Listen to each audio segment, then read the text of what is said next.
Hi hello kitties. இன்னைக்கு மாட்டையோட எஃப்எஃபானா my rugged husband episode 12 தான் பார்க்க போகிறோம். ஸோ இது வரைக்கும் நீங்கள் நம்ம சேனல் சப்ஸ்கிரைப் பண்ணலாம், சப்ஸ்கிரைப் பண்ணிக்கோங்க. கூட இந்த பெல் ஐக்கானும் கிளிக் பண்ணிக்கோங்க. உங்கள் ஃப்ரெண்ட்ஸ் அண்ட் ஃபேமிலிஸ்க்கு ஷேர் பண்ணுங்கள்.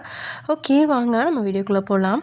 லாஸ்ட்டாக எதோ முடிச்சிருந்தோம் அப்படின்னா, தப்பே செய்யலை அப்படின்னாலும் கூட அந்த பொண்ணை வேலையை விட்டு தூக்குறதா நம்ம டே சொன்னதுனால அந்த பொண்ணு டே கிட்ட கெஞ்சுறா. உடனே டே அந்த பொண்ணு பக்கத்தில் போக அங்கே இருக்கிற பொண்ணுங்களாம் அதை பார்த்து முகம் சொல்லிக்கிச்சு, தலையை கவிழ்த்து அப்படி நிற்கிறாங்க. மேனேஜருக்கு டேயை பற்றி தெரியும் அப்படிங்கிறதுனால அவன் பெருசாக எதுவும் முகம் சொல்லிக்காமல் நிற்க, அப்படியே அந்த பொண்ணுக்கு பக்கத்தில் நெருங்கி போய் அவளோட காதில் ஏதோ ஒரு விஷயத்த டே சொல்ல, அவளோட கண்கள்லேருந்து மடையை திறந்த மாதிரி கண்ணீர் வடியுது. அந்த கண்ணீரை பார்த்தபடியே அவளை விட்டு கொஞ்சம் விலகினவன், என்ன நான் சொன்ன டீல் ஓகேவா? என் கூட இப்போவே வரியா இல்லை உன் தங்கச்சி அனுப்பி வைக்கிறியா அப்படின்னு கேட்க, அந்த பொண்ணு கதறி அழுதபடி தன்னுடைய பொருட்கள் எல்லாத்தையும் எடுத்துகிட்டு அப்படியே போகிறதுக்கு தயாராகிறா. அதை பார்த்ததுக்கப்புறம் தான் உதட்டில் எதையோ சாதித்த புன்னகையோட அங்கேருந்து வெளியே வந்தவன் ஜோசப் கிட்ட, எவ்வளோ தைரியம் இருந்தால் பொண்ணுங்க மேலே கை வச்சுருப்பாங்க, அதுவும் நம்ம ஆஃபீஸ் ஒர்க்கர்ஸ் மேலேயே கை வச்சுருப்பானுங்க. நீ என்ன பண்ணு, இவனுங்களை குறைஞ்சது 10 வருஷமாவது ஜெயிலே கிடக்கிற மாதிரி பண்ணு. இப்போ இவனுங்களுக்கு 30 வயசு, 40 வயசில் ஜெயிலேருந்து வெளியே வரும்போது தான் இளமையும் போய் வாழ்க்கையும் தொலைச்சி நிற்பாங்க. அப்போ தான் பொண்ணுங்க மேலே கை வைக்கிறது தப்புங்கிறத புரிஞ்சுப்பாங்க அப்படின்னு எல்லாரும் முன்னாடியும் பொண்ணுங்களை திட்டினாலும் இங்கே தனியாக வந்து ஆண்களுக்கும் தண்டனையை அள்ளி தெளிச்சிட்டு தான் தன்னுடைய கேபினுக்கு போகிறான். அதே சமயம் இங்கே வீட்டில் காலையில் 9 மணிக்கு சமைக்க தொடங்கி 11:30 மணி ஆகியும் அரை பங்கு வேலை கூட முடியல. ஏன்னா ஒரு 7 வகையான பொரியல், 3 விதமான சாப்பாடு, சிக்கன், மட்டன்னு எல்லாத்தையுமே தனியாக வச்சு சமைச்சு ஆஃபீஸ்க்கு அனுப்பி வைக்கணும். இருந்தாலும் நீங்களும் கண்ணம்மாவும் வேலை செஞ்சிட்ருக்க. அக்கா, அத்தைய மாமா ரூமுக்கு கூட்டிகிட்டு போய் ரொம்ப நேரம் ஆச்சு, ஏன் அவங்க வெளியே வரல? மாமா வேலைக்கு கிளம்பி போய் கிட்டத்தட்ட 1 மணி நேரம் ஆகுதே, ஒரு வேளை அத்தைக்கு உடம்பு ஏதாவது முடியலையா அப்படின்னு நீங்கள் கேட்க, நீங்கள் நேற்று தான் வீட்டுக்கு வந்திருக்கீங்க, உங்ககிட்ட வீட்டில் நடக்கிற விஷயங்களை சொல்ல வேணாம் அப்படின்னு நினச்சபடி, அவங்களுக்கு லோ ப்ரெஷர் ப்ராப்ளம் இருக்குமா, அதான் மாத்திரை சாப்பிட்டு படுத்துட்டு இருப்பாங்க, நீ வேலையை பாரு, நான் போய் இந்த சூப்பை கொடுத்துட்டு வரேன் அப்படின்னு சொன்னபடியே கண்ணம்மா அங்கேருந்து கிளம்ப நீங்கள் வேலையெல்லாம் செய்ய ஆரம்பிக்கிறீங்க. இங்கே கீழ்ப்பக்கம் ஒரு ஓரமாக இருக்கிற ரூமுக்கு உள்ளே வந்து தாப்பா போடுற கண்ணம்மா அந்த ரூமை சுற்றி பார்க்க கண்ணாடி ஜாடியெல்லாம் உடஞ்சி கிடக்குது. ஒரு மூலையில் கண்ணீரோட லக்ஷ்மி உட்காந்துருக்கா. கையில் வேற கண்ணாடி துண்டு கிழிஞ்சு ரத்தம் வடிஞ்சிட்ருக்க. பதறி போய் பக்கத்தில் போன கண்ணம்மா அவளோட சேலை முந்தானையால் அந்த ரத்தத்தை தொடச்சபடியே, ஐயோ அம்மா என்ன ஆச்சு அப்படின்னு கேட்க, இருந்த வருத்தத்தில் கண்ணம்மாவை கட்டிப்பிடிச்சவ, அன்னைக்கேட்டே இனிமேல் அம்மாவை அடிக்கக்கூடாதுன்னு ஸ்ட்ரிக்டாக சொன்னான். அவன் முன்னாடி இனி கையை நீட்ட மாட்டேன்னு வாய்க்கிழியே சொன்னார். ஆனால் இன்னைக்கு டே போன விடனே என்னை வந்து அடிச்சு புட்டாரு கண்ணம்மா. இந்த வீட்டில் வாக்கப்பட்டு வந்த நாள்லேருந்து இன்னைக்கு வரைக்கும் அவர் கையில் இருந்து அடி வாங்கியே செத்துட்டு கிடக்க. அதுலேயும் இன்னைக்கு புதுசாக வீட்டுக்கு ஒருத்தி வந்த உடனே புருஷனை மதிக்காமல் அவளுக்கு ஆதரவாக பேசுறியான்னு சொல்லி அடிக்கிறாரு. நான் என்ன பண்ணேன்? அவள் வேற ஒரு அப்பாவி பொண்ணாக இருக்கா, எல்லாருமா சேர்ந்து அவளை இந்த வீட்டு வேலைக்காரியாக பார்க்குறாங்க அப்படின்னு சொன்ன லக்ஷ்மி அழுகிறாங்க. அதை பார்த்து கண்ணம்மாக்கும் கலங்குது தான், இருந்தாலும் மனசை கல்லாக்கிக்கிட்டு, அட விடுங்கம்மா, எல்லாம் கொஞ்ச நாள் தான், போக போக இதெல்லாம் சரியாகிடும் அப்படின்னு கண்ணம்மா சொல்ல, அதை கேட்டு ஒரு செகண்ட் அதிர்ச்சியோட கண்ணம்மாவோட முகத்தை பார்க்குறா. சரியா 15 வருஷத்துக்கு முன்னாடி தான் கண்ணம்மா இந்த வீட்டுக்கு வேலைக்கு வந்தா. அப்பையும் தன்னோட கணவன் அடித்து லக்ஷ்மி அழுதுதால இதே டைலாக தான் கண்ணம்மா சொன்னான். கிட்டத்தட்ட 15 வருஷமாக ஒரே டைலாக தான் சொல்லி லக்ஷ்மியை சமாதானப்படுத்த முயற்சிக்கிறா. அப்படியே அவங்க கைக்கு கட்டு போட்டு விட்டு அவங்கள படுக்க வச்சுட்டு, அம்மா நீங்கள் ரெஸ்ட் எடுங்க, நீங்கள் வெளியே வந்தால் உங்கள் மருமகளுக்கு ஏதோ சம்பவம் நடந்திருக்குன்னு தெரிஞ்சிடும், அதனால் இங்கேயே இருங்க, நான் அவள் கூட இருந்து அவளுக்கு உதவியாக இருக்கிறேன் அப்படின்னு கண்ணம்மா சொல்ல, லக்ஷ்மியும் சரி அப்படின்னு சம்மதிச்சு மறுபடியும் சமையலருக்கு போன கண்ணம்மா எதுவும் தெரியாத மாதிரி சமையல் வேலையை தொடங்குறாங்க. திடீர்னு சமைச்சிட்டு இருந்த நீங்கள் பயந்து அலறி போய் கத்துறீங்க. உங்கள் சத்தத்தால் கண்ணம்மா பயந்து, என்னாச்சு, கையில் ஏதாவது சூடு பட்டுருச்சா அப்படின்னு பதற, உங்களுக்கு என்னாச்சு, உங்கள் ட்ரெஸ்ஸில் எப்படி ரத்தம் வந்துச்சு அப்படின்னு நீங்கள் பயப்பட, அப்போ தான் கண்ணம்மாவும் சேலையில் படிஞ்சிருந்த ரத்தத்தை பார்க்குறா. அந்த ரத்தம் லக்ஷ்மியோட கையில் இருந்த ரத்தம். ஆனால் அதை உங்ககிட்ட சொன்னால் நீங்கள் பயப்படுவீங்க அப்படின்னு. ஏம்மா, இது மாதம் மாதம் நமக்கு வருமே, அந்த பிரச்சனையால் வர்றது தான். நீ வேலையை பாரு, நான் போய் ட்ரெஸ் மாற்றிட்டு வரேன் அப்படின்னு சொல்லி நைஸாக அங்கேருந்து கிளம்பிட்டா. உங்களுக்கு அதை கேட்டு நம்பும்படியெல்லாம் இல்லை. ஏன்னா சேலம் முந்தானையில் தான் எங்கெங்கேயோ தாறுமாற ரத்தக்கரை இருக்குது. இருந்தாலும் எதுவும் சொல்லாமல் சமையல் வேலையை தொடர்றீங்க. மாடியிலேருந்து 3 பேர்த்த வேலையை விட்டு தூக்கியதோட மட்டும் இல்லாமல் ஒரு சிலர்கிட்ட ஃபோனில் பேசிட்டு கேபினுக்கு வரான மட்டே அண்ணன் வந்ததையெல்லாம் கவனிக்காம, நான் அப்பவும் இப்போவும் உன்கிட்ட ஒரே விஷயத்த தான் சொல்கிறேன், நீ தான் என்னை புரிஞ்சுக்கவே மாட்டேங்கிற. படத்துல எல்லாம் வில்ல ஹீரோவை திருத்துற மாதிரி நீ என்னை கட்டிக்கிட்டு திருத்து மை டியர் அப்படின்னு மயூரியை பார்த்து வழிஞ்சுக்கிட்டு இருக்கான் நம்ம ஜிமின். அதை பார்க்கும்போது ஆத்திரத்தோட கேபின் கதவை படார்னு மூடின சத்தத்தில் தான் ஜிமின் பார்வையை டே பக்கம் திருப்ப. ஹாய் அண்ணா அப்படின்னு கொஞ்ச நேரத்துக்கு முன்னாடி ஏதோ அவன் கையால் அற வாங்காமல் 2 பேரும் பேசி சிரித்து விளையாண்டுட்டு இருந்த மாதிரி ரொம்ப பாசமாக சொல்கிறான். டே, உண்மையாகவே சித்த பார்த்துட்ட மாதிரி நீ மூளை இல்லாதவன் தான்டா. ஏன்டா அந்த மாதிரி இருக்க? குடும்பத்தில் எல்லாரும் வேலைக்கு போய் சம்பாதிச்சு பொறுப்பாக இருக்கும், நீ ஒருத்தந்தான் பொறுப்பு இல்லாத தற்குறியாக இருக்க அப்படின்னு டே பேச, ஜிமினோட காது டேயோட வார்த்தையை கேட்டாலும் கண்கள் மயூரியை தான் பார்த்துக்கிட்டு இருக்கு. பொறுப்பு மட்டும் இல்லை, வேற ஒரு பருப்பும் வர மாட்டேங்குது மயிறு அப்படின்னு மனசுக்குள்ளேயே திட்டிக்கிட்டே அவன் முன்னாடி சேரை கொண்டு போட்டு உக்காந்துட்டு, இங்கே பாரு, நீ சைட் அடிக்கிறதெல்லாம் அப்புறமா பண்ணு, இப்போ நான் கேட்குறதுக்கு பதில் சொல்லு. அந்த டாக்குமெண்ட் எங்க, யார்கிட்ட கொடுத்த? எப்படியும் அது உன்கிட்ட இருக்காது, அது யார்கிட்ட இருக்கு அப்படின்னு டே அழுத்தமாக கேட்க, ஜிமினோட முகத்தில் ஒரு சீரியஸ்னஸே இல்லை. ஓ, அந்த டாக்குமெண்ட்டா? அது ஃபோனில் கேட்டிருந்தா நானே சொல்லியிருப்பேனே. அதை விட்டுட்டு எதுக்கு சிம்லாலேருந்து ஆளை வச்சு தூக்கிட்டு வந்தீங்க? இப்போ தான் 2 லட்சம் ரூபாய் செலவு பண்ணி சிம்லாவில் பயங்கர கிராண்ட் ப்ரிப்ரேஷன் பண்ணி வச்சுட்ருந்தேன். இப்போ உங்களால் எல்லாம் சொதப்பி 2 லட்சம் ரூபாய் போச்சு அப்படின்னு ஜிமின் முகம் சொல்லிக்க, என் டென்ஷனை கிளப்பாமல் டாக்குமெண்ட்டை பற்றி சொல்லு அப்படின்னு டே பல்ல கடிச்சிட்டே கேட்க, அதுவா, பி கூல் பி கூல், அந்த டாக்குமெண்ட் என்கிட்ட இல்லை, அதை நான் என் ஃப்யூச்சர் பொண்டாட்டிகிட்ட கொடுத்துட்டேன் அப்படின்னு சொன்னபடியே ஓரக்கனால் மயூரியை பார்க்குறான். இப்போ என்னமோ விளையாட்டாக தான் ஃப்யூச்சர் பொண்டாட்டிகிட்ட டாக்குமெண்ட்டை கொடுத்ததா சொல்கிறான். ஆனால் உண்மையிலேயே டாக்குமெண்ட் அவனோட வருங்கால பொண்டாட்டி கைக்கு தான் கிடைக்க போகுது. ஓகே, இப்போ கதையை பார்ப்போம். திடீர்னு அவன் சம்மந்தம் இல்லாமல் தன்னை பார்த்ததால மயூரிக்கு குப்புன்னு வியக்குது. ஏற்கனவே டேக்கு கீழே வேலை பார்த்தாலும் அவனை பார்த்தாலே அவளுக்கு தொட நடங்கும். இதில் வேற ஜிமின் சம்மந்தமே இல்லாமல் தன்னை பார்க்குறதால அவன் நடுங்க. விளையாடாத, அவளும் நீயும் பூனியும் எலியும் மாதிரி சண்டை போடுறவங்க, நீ அவகிட்டெல்லாம் கொடுக்க வாய்ப்பே கிடையாது அப்படின்னு டே சொல்ல, என்னண்ணா இப்படி சொல்லிட்டா?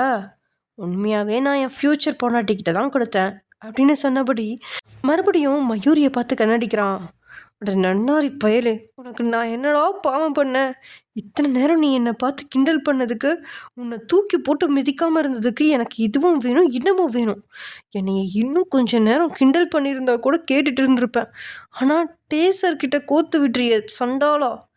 என் கையில் என்னைக்கு நீ தனியாக கிடைக்கிறியோ அன்னைக்கு ஒரு ரத்தத்தை பிழிஞ்சு வெளியே எடுக்கல நான் மயூரி இல்லைடா அப்படின்னு மனசுக்குள்ளேயே கொதிச்சாலும் வெளியே டேயோட பார்வை தான் பக்கம் இருக்கிறனால, சார், அவன் பொய் சொல்கிறான், இவன் எந்த டாக்குமெண்ட்டையும் என்கிட்ட தரல, அப்படி தந்திருந்தா நான் கண்டிப்பாக உங்ககிட்ட தந்திருப்பேன் அப்படின்னு மயூரி பயத்தோடையே சொல்ல, அப்படியே டே எழுந்து மயூரி பக்கம் போகிறான். அதுவும் பார்வையெல்லாம் இன்றைக்கி அவளை கொலை செய்யும் அப்படிங்கிற மாதிரி தான் இருக்குது. அவன் மொத்தமாக அப்படியே நடுங்கிட்டுருக்கா. சொல்லப்போனால் அவள் பயங்கரமாக சண்டை போட்டு அதுக்கு ட்ரைனிங்லாம் எடுத்திருக்காதான். ஆனாலும் டேக்கு முன்னாடி மட்டும் அவள் ஒரு பயந்தாங்குள்ளி.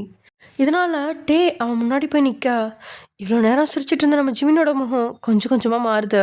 அதுக்கு காரணம் அண்ணன் மயூரி ஏதாவது செஞ்சுருவானோ அப்படிங்கிற பதட்டம் தான். அந்த பதட்டத்தில் அவன் இருக்கிறம்போதே திடீர்னு மயூரி அடிக்கிறதுக்காக டே கையை ஓங்க, அண்ணா, அவகிட்ட எந்த டாக்குமெண்ட்டும் இல்லை அப்படின்னு ஜிமின் சொல்லிட்டான். அதை கேட்டு டே அடிக்க ஓங்கிய கையை நிறுத்திட்டான். ஆனால் மயூரி தான் பயத்தில் உடம்பை எக்கி கண்ணை இறுக்கி மூடி தந்தா. பயப்படாத, ஒன்று அடிக்க மாட்டேன், ஏன்னா நீ எப்பவும் என்னோட உண்மையான விசுவாசிங்கிறது எனக்கு தெரியும் மிஸ் மயூரி. அப்படின்னு சொல்லிட்டு அவளை விட்டு தள்ளி வந்தவன், இன்னொரு முறை தேவையில்லாமல் அடுத்தவங்கள உன் பிரச்சனையில் இழுக்கக்கூடாது. மீறி இழுத்தா நீ யார் பேரை சொல்கிறியோ அவங்க தாறுமாற அடி வாங்குவாங்க. கண்டிப்பாக டாக்குமெண்ட் சென்னையில் இல்லை, ஏன்னா நீ சென்னை ஏர்போர்ட்டுக்கு வரவே இல்லை. பாண்டிச்சேரியிலேருந்து நேராக மும்பை, அங்கேருந்து சிம்லா போயிருக்க. ஸோ கண்டிப்பாக டாக்குமெண்ட் கூடலூரில் தான் இருக்குது, அதுவும் ஒயன் வீட்டில் தான் இருக்குது அப்படின்னு டே கரெக்டாக கணிச்சிட்டான். டேயோட கணிப்பை கேட்டு ஒரு செகண்ட் திகைச்சாலும் எப்படி இவ்வளோ சீக்கிரம் கண்டுபிடிச்சான் அப்படிங்கிற ஒரு எண்ணம் இருக்குது.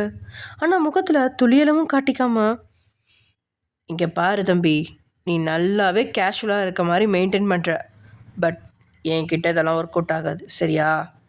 அப்புறம் அந்த டாக்குமெண்ட் என் கைக்கு கிடைக்கிற வரைக்கும் நீ நம்ம வீட்டில் தான் இருக்க போகிற. உனக்கு வெளியே எங்கேயாவது போகணுன்னா நீயே அந்த டாக்குமெண்ட்டை கண்டுபிடிச்சி கொண்டு வந்து தரணும்.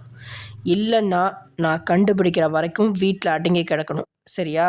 அப்படின்னு சொன்னபடி மயூரியை பார்த்தவன், இவனை உடனே வீட்டில் கொண்டு போய் சேரு அப்படின்னு ஜிமினை மயூரியோட பொறுப்புலேயே ஒப்படைக்க, பெருசாக ஜிமினை அழைச்சிட்டு போகிற விருப்பம் இல்லை அப்படின்னாலும் கூட டேயோட வார்த்தைக்கு மறுபேச்சு இல்லாமல் ஓகே சார் அப்படின்னு சொன்ன அடுத்த செகண்ட் பாடிகார்ட்ஸ் ஜிமினோட கைகால் கட்டுகளெல்லாம் அவிழ்த்து விட திடீர்னு டேயை கட்டிப்பிடிச்சவன், ஹாப்பி மேரிட் லைஃப் அண்ணா, உங்களோட செலெக்ஷன்லேயே உங்கள் லைஃப் பார்ட்னர் செலெக்ஷன் தான் செம்ம சூப்பர், ஆனால் அந்த பெஸ்ட்டான செலெக்ஷனை தொலைச்சிடாத அப்படின்னு சொல்லி அவன் கன்னத்தில் முத்தமிட்டு மயூரியோட கையை பிடிச்சி இழுத்தபடி கேபினை விட்டு வெளில போகிறான். அதனால் அப்படியே ஓரக்கண்ணால் ஜிமின் பக்கம் பார்வையை திருப்புறான். அவனை அடித்து அவனோட கைகளை ஒரு செகண்ட் பார்த்தவன் ஏதோ ஒரு குற்ற உணர்ச்சியோடு நிற்கிறான். ஏன்னா ஜிமின் சொந்த தம்பி கிடையாது, ஆனால் சொந்த தம்பியை விட உயர்வானவன்.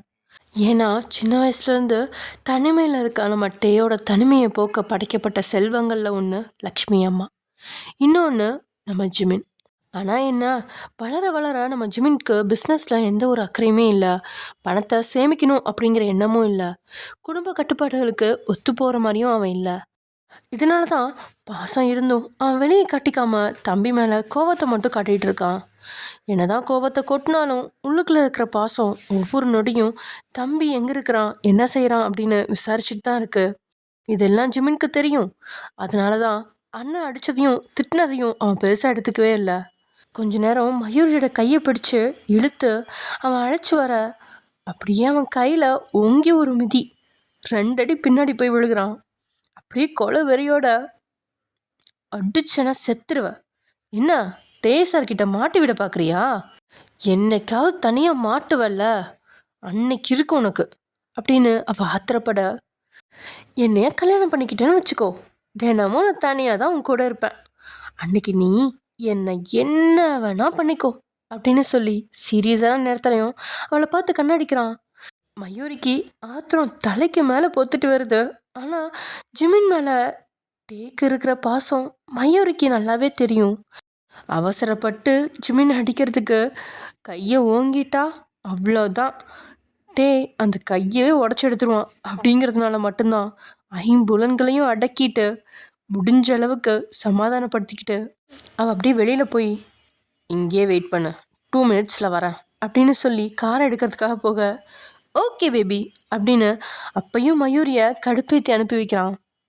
அந்த நேரத்தில் தான் கையில் பொருட்களோட டே வேலையை விட்டு அனுப்பின பொண்ணு அழுதுகிட்டே ஆஃபீஸை விட்டு வெளியே வர, என்ன பாப்பா அழுகிற அப்படின்னு ஜிமின் கிட்ட வார்த்தையால் தலை நிமிர்ந்து அவனை பார்த்தவ டேயோட தம்பி தான் அப்படிங்கிறத புரிஞ்சுட்டு நடந்த விஷயங்கள் எல்லாத்தையுமே சொல்லி கண்ணீர் வடிக்கிறா. அட என்னம்மா நீ இதுக்கு போய் அழுகிற, பி கூல் அப்படின்னு சொன்னவன் அசால்ட்டாக பேக்கெட்டில் இருந்த செக் புக் எடுத்து 5 லட்சம் ரூபாய் செக் எழுதி அவள் கையில் வலுக்கட்டாயமாக கொடுத்து, டேக் இட், என் அப்பா சம்பாதிச்ச பணம் தான், அந்த ஆள்கிட்ட நிறையா பணம் இருக்குது, ஸோ அதை உன் தங்கச்சி கல்யாணத்துக்கு யூஸ் பண்ணிக்கோ அப்படின்னு ஜிமின் சொல்ல, இல்லைங்க எனக்கு இந்த பணம்லாம் வேண்டாம், டேசார்கிட்ட சொல்லி என்னை வேலைக்கு மட்டும் சேர்த்துக்க சொல்லுங்கள், இந்த ஆஃபீஸில் தான் பொண்ணுங்க கொஞ்சம் சேஃபாக ஒர்க் பண்ண முடியுது, நான் வேறு நிறைய ஆஃபீஸில் ஒர்க் பண்ணியிருக்கேன், அங்கெல்லாம் நான் பல பிரச்சனையை ஃபேஸ் பண்ணியிருக்கேன், ப்ளீஸ் எப்படியாவது அந்த ஆஃபீஸில் வேலைக்கு எடுத்துக்க சொல்லுங்கள் அப்படின்னு அவள் கெஞ்ச, டே ஒரு முடிவெடுத்தா அதை அவ்வளோ சீக்கிரம் மாற்றிக்க மாட்டான் அப்படிங்கிறது நம்ம ஜிமின்க்கும் தெரிஞ்சிருந்ததால், நீ சொல்கிறத கேட்க நல்லாதாம்மா இருக்குது, ஆனால் நான் அதை சொல்லப்போனால் என்னை தூக்கி போட்டு மிதிப்பார். இங்கே பாரு, நான் சொல்கிறத கேளுமா, உனக்கு வயசு வேறு 25 தாண்டும் போல இருக்குது. வேலை செய்யணும், குடும்பத்தை பார்த்துக்கணும் அப்படின்னு உன் லைஃப்பை பாழாக்காம முதல்ல உன் தங்கச்சி கல்யாணம் முடிஞ்சா கையோட நீயும் கல்யாணம் பண்ணு. உனக்கு வேலை கண்டிப்பாக வேணும்னா என் ஃப்ரெண்டு ஒருத்தன் ஆஃபீஸ் இருக்குது, அங்கே நாளைக்கு போ, நான் அவன்கிட்ட சொல்லி வைக்கிறேன், உனக்கு வேலை கிடைக்கும். இருந்தாலும் ஒரு ஆண் அழகனான நான் சொல்கிறதையும் யோசிச்சுப்பாரு அப்படின்னு சொல்லி கண்ணடிச்சவன் பேக்கெட்டில் இருந்த அவனோட ஃப்ரெண்டோட விசிட்டிங் கார்டை எடுத்து கொடுத்து அனுப்பி வைக்கிறான். அந்த பொண்ணு போனதுக்கப்புறம் தன்னோட அண்ணனை பற்றி ஒரு செகண்ட் பெருமையாக தான் நினைக்கிறான். உண்மையில் அந்த பொண்ணு சொன்னது போல் டேயோட ஆஃபீஸில் ஆண்களுக்கும் பெண்களுக்கும் அவ்வளோவா பேசிக்கக்கூடாது அப்படிங்கிற ஒரு ரூல்ஸ் இருக்குது. அவங்கவுங்க வேலையை அவங்க தான் பார்க்கணும். அது மட்டும் இல்லாமல் எந்த ஒரு பொண்ணையும் தப்பாகவே மனசில் பார்க்கவே மாட்டான். ஒரு வேளை யாராவது தப்பு செஞ்சால் எல்லாத்துக்கும் முன்னாடி கேவலப்படுத்த எந்த எல்லைக்கு வேணாலும் போய் பேசுவானே தவிர அவன் கை விரல் கூட என்றைக்குமே எந்த பொண்ணையும் தவறான எண்ணத்தில் தொட்டதே கிடையாது. இது ஜிமின்க்கும் நல்லாவே தெரியும், அங்கே வேலை பார்க்குற பெரும்பாலானோருக்கும் தெரியும். இப்படி அண்ணனை நினச்சிட்டு இருக்கும்போதே கார் வந்துருச்சு. உள்ளே ஏறி மயூரிக்கோட வீட்டுக்கு கிளம்புறான். அதே சமயம் இங்கே நம்ம தியா பாட்டியை ஹாஸ்பிட்டல் கூட்டிகிட்டு போகிறா. ஆனால் பாட்டி அங்கே வந்து வாயோயம பேசிக்கிட்டே இருக்காங்க. போச்சு போச்சு, என் பேத்திக்கு என்ன ஆச்சோ ஏதாச்சோ தெரியலையே, இவன் வேற என்னைய பார்க்குறேன்னு இங்கே வந்து உட்காந்துருக்கிறாளே அப்படின்னு வாயோயம புலம்பிக்கிட்டே இருக்காங்க. கிழவி 5 நிமிஷம் நிம்மதியாக இருக்க விட மாட்டான். ஏதாவது சூனியக்காரனை பிடிச்சி கிழவி வாயை கட்டி போடணும் அப்படின்னு நினச்சிட்டே ரூமை விட்டு வெளியே வரவும் அவளோட ஃப்ரெண்டு ரித்விக் கால் பண்ணுறான். ஃபோன் அட்டன் பண்ணி காதில் வச்சுவ, ஏதாவது தகவல் கிடச்சிச்சா அப்படின்னு கேட்க, ஏதாவது தகவலா, ஏகபோகமாக கிடச்சிருக்குடி. உன் அக்கா புருஷனை பற்றி கூகுளில் சர்ச் பண்ணி பார்த்தாலே A to Z டீட்டெயில்ஸ் இருக்குது. அவன் தமிழ்நாட்டில் இருக்க டாப் 10 பணக்காரங்களில் ஒருத்தன் அப்படின்னு ரித்திக் சொன்ன வார்த்தையில் ஒரு செகண்ட் பதற வைக்க, என்னடா விளையாடுறியா, அவ்வளோ பெரிய பணக்காரன் எதுக்குடா 10 பைசாக்கு பிரோஜனம் இல்லாத எங்கள் ஏழை குடும்பத்துலேருந்து பொண்ணு எடுத்தான்? நீ ஒரு வேளை ஆளு மாற்றி விசாரிச்சிட்டியா?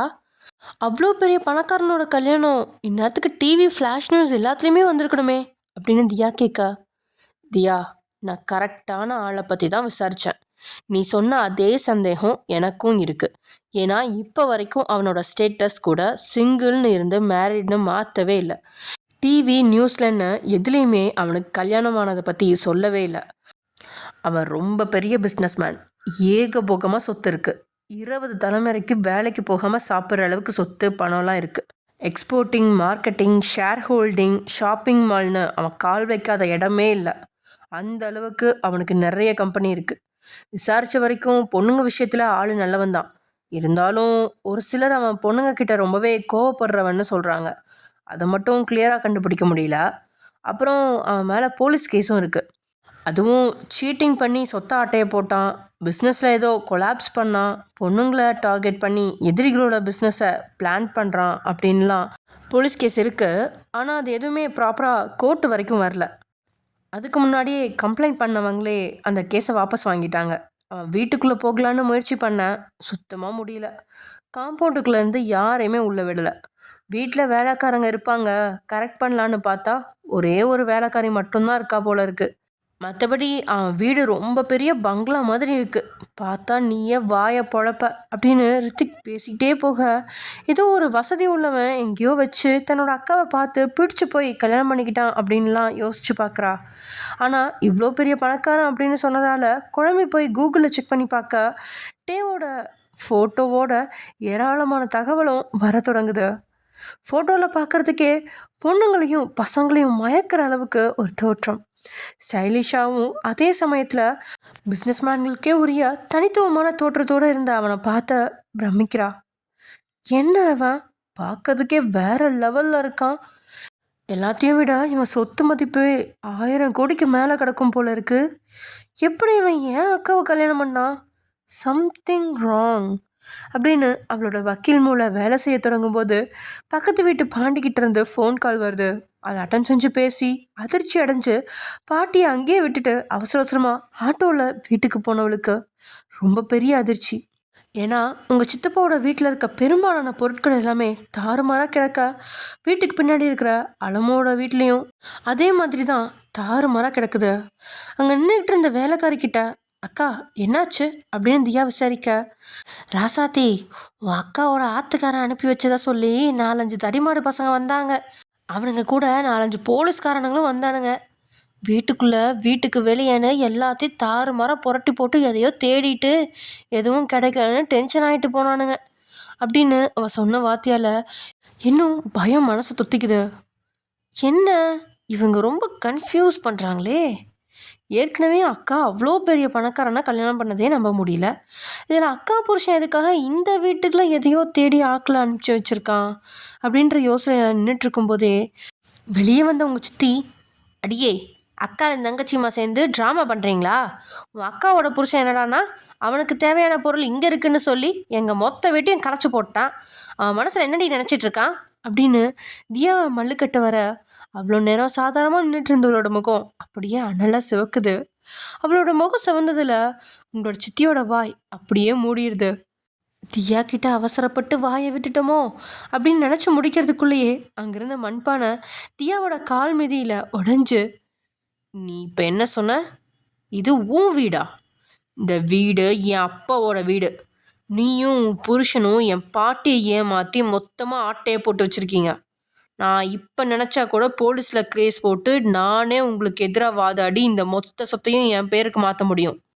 போனால் போகுது, பிழைச்சி போன்னு நாங்கள் உங்களுக்கு பிச்சையாக தான் இந்த வீட்டையும் சொத்தையும் தந்திருக்கோம். இன்னொரு முறை ஓவராக பேசினா கோர்ட்டில் சந்திக்க வேண்டியிருக்கும் அப்படின்னு அவள் மிரட்டின வார்த்தையால் உங்கள் சித்தி ஒரு நொடி ஜர்க்காகிறா. ஏன்னா உண்மையில அந்த சொத்து தியாவோட அப்பாவுக்கு தான் சொந்தமான சொத்து. ஆனால் எப்படியோ ஏமாற்றி தான் எழுதி வாங்கி அவங்க பேருக்கு மாற்றிருக்கிறாங்க. தியா வேற லாயர். அவன் நினச்சா சொத்தை வேணும்னா திருப்பி வாங்கிடுவா அப்படின்னு கொஞ்சம் உங்கள் சித்தி பயப்பட, அம்மா அவகிட்ட அங்கே என்ன பேசிக்கிட்டு இருக்க, உள்ளாரவா அப்படின்னு நளினி கூப்பிட, இதுதான் நல்ல சந்தர்ப்பம் அப்படிங்கிற மாதிரி உங்கள் சித்தி அங்கேருந்து நழுவி வீட்டுக்கு கிளம்ப தியா வீட்டுக்கு பின்னாடி இருக்கிற அவளோட வீட்டுக்கு போகிறா. வீட்டுக்கு வந்தவொடனே மூச்சை இழுத்து விட்ட அவங்க சித்தி, இந்திரா அவளோட வாய்க்குழப்ப பார்த்தியா? என்னம்மா ஓவராக பேசுகிறா? அவள் போட்ட பிச்சையில் நம்ம வாழ்கிற மாதிரி சொல்கிறா. அன்னைக்கே உங்கள் அப்பங்கிட்ட சொன்னேன் அவளை படிக்க விடாதீங்கன்னு. அந்த ஆள் தான் யாரோ படிக்க வைக்க போகிறாங்க, நமக்கு என்ன, அவள் போனால் போகட்டும்னு தள்ளி விட்டார். இப்போ அவள் லாயராகி நம்ம உசுர் எடுக்கிறா அப்படின்னு உங்கள் சித்தி புலம்ப, அட சும்மா இருமா, எல்லா தப்பும் ஊன் மேலே தான். அவகிட்ட எதுக்கு பேச்சு கொடுக்க போகிற? நான் எல்லாம் அவகிட்ட பேச்சை நிறுத்தியே கிட்டத்தட்ட 6 மாதம் ஆச்சு. அது மாதிரி நீயும் கம்முன்னு கெட. அப்புறம் ஒரே ஒரு உதவியை மட்டும் பண்ணு. எனக்கு நீ கல்யாணம் பண்ணி வைக்கிறியோ இல்லையோ, இந்த தியாக்கு மட்டும் எப்படியாவது ஒரு கூமட்டையாக பார்த்து கல்யாணம் பண்ணி வைமா. பையனை விட இந்த தியாவை பார்க்கும்போது தான் எனக்கு இரிட்டேட்டிங்காக இருக்குது அப்படின்னு நளினி புலம்ப, உனக்கு மட்டுமா இரிட்டேட்டிங்காக இருக்குது, எனக்கும் தாண்டி இருக்குது அப்படின்னு புலம்பியபடியே உங்கள் சித்தி போய் படுத்துக்கிறாங்க. வீட்டுக்குள்ளே வந்த தியா மொத்த பொருளும் அங்கேயும் இங்கேயுமா களைஞ்சு கிடக்கு. மண்பானையெல்லாம் உடஞ்சி கிடக்க அப்படியே கோவத்தில் கொந்தளிச்சிட்ருக்கா. டேமால கொலை வெறியே வருது. ஆனால் நேரில் காட்ட அவன் தன் முன்னாடி மட்டும் இல்லை அப்படிங்கிறதுனால தான் வீட்டில் கிடந்த பொருட்களை ஓரளவுக்கு அடுக்கி வச்சுட்டு பாட்டியை பார்க்க கிளம்புறா. அதே சமயம் இங்கே மயூரி நேராக ஜிமினோட வீட்டுக்கு அழைச்சிட்டு போவா அப்படின்னு பார்த்தா, முந்தின நாள் லக்ஷ்மி எந்த கெஸ்ட் ஹவுஸில் மயூரி கொண்டு வந்து விட்டாலோ அதே கெஸ்ட் ஹவுஸில் தான் ஜிமினியும் அழைச்சிட்டு வந்து விட, ஹே டார்லிங் வீட்டுக்கு கூட்டிகிட்டு போவேன்னு பார்த்தா இங்கே கூட்டிகிட்டு வந்திருக்க அப்படின்னு அவன் கேட்க, டே சார் உன்னை இங்கே தான் கொண்டு வந்து விட சொன்னார் அப்படின்னு அவள் ஸ்ட்ரிக்டாக சொல்ல, ஓ கம்மான், இவ்வளோ பெரிய வீட்டில் நான் எப்படி தனியாக இருக்கிறது, நீ வேணா என் கூட இங்கே அத்தங்கிறியா அப்படின்னு சொல்லி அவன் கண்ணடிக்கா. இங்கே மயூரிக்கு ஆத்திரம் பொத்துக்கிட்டு வருது.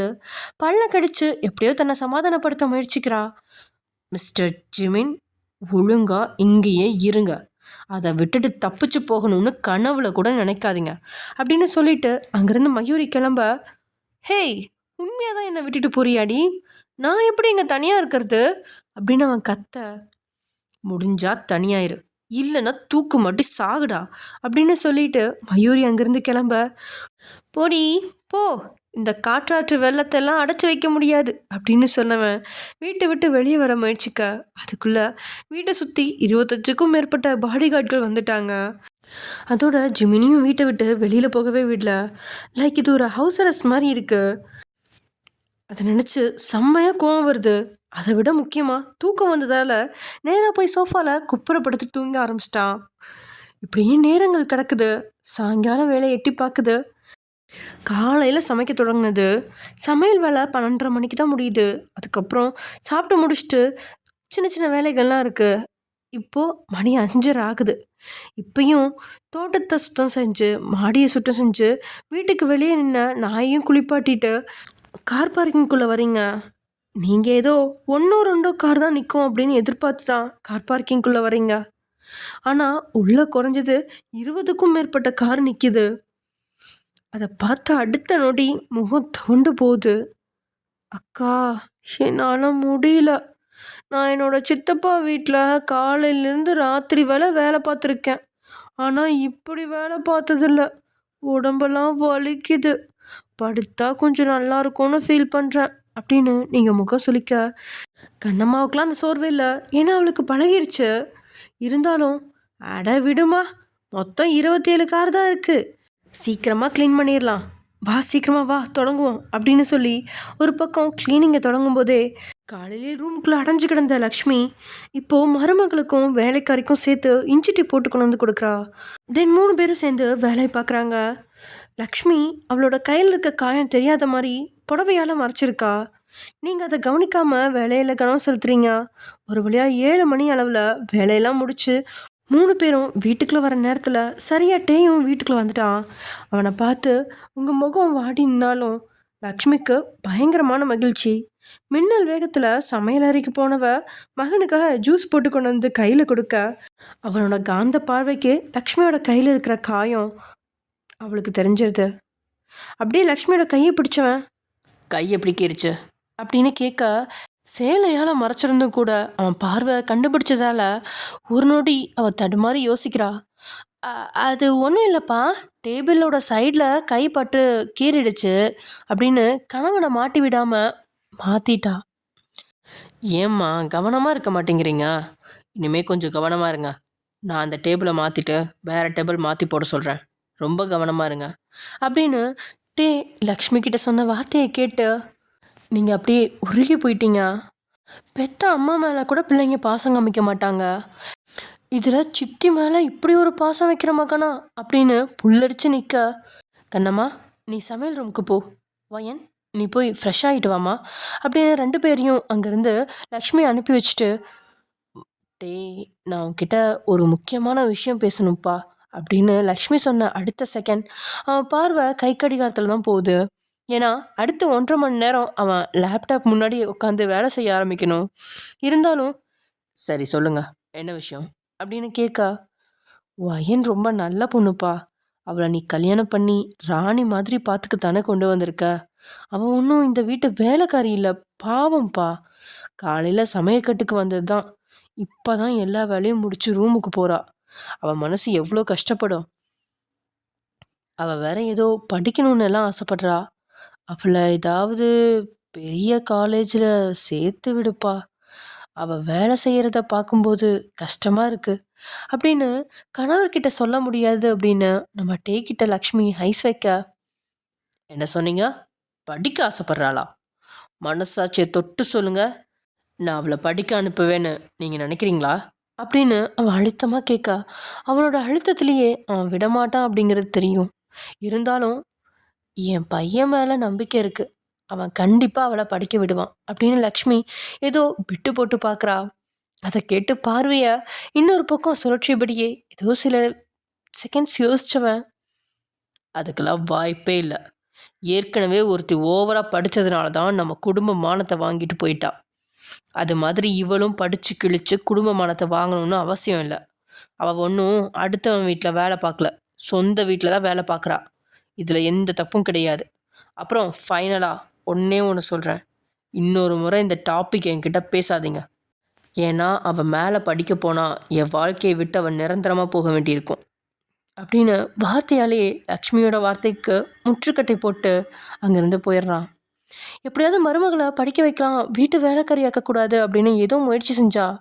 ஆனால் எல்லாமே தோல்வியை தழுவியதுனால தலகை விழுந்துட்டு சமையலறைக்கு தான் போகிறா. ஆனால் இங்கே அப்படி இல்லை. மனசு முழுக்க அனலாக கொதிக்கிற கோவம், அதுவும் உங்கள் மேலே தான். நான் படிக்க விட மாட்டேன்னு சொன்ன உடனே அம்மாவை வச்சு காய நகத்தை பார்க்குறாளா, இன்னைக்கு இவ்வளோ சும்மா விடக்கூடாது அப்படின்னு கோவத்தோட அவன் ரூம் கதவை திறக்கிறான். அங்கே நீங்கள் ஓகே ஃப்ரெண்ட்ஸ், இதோட இந்த எபிசோட முடிச்சுக்கலாம். நெக்ஸ்ட் எபிசோட என்ன நடக்கும் அப்படிங்கிறத நெக்ஸ்ட் எபிசோடில் பார்க்கலாம். Okay, by.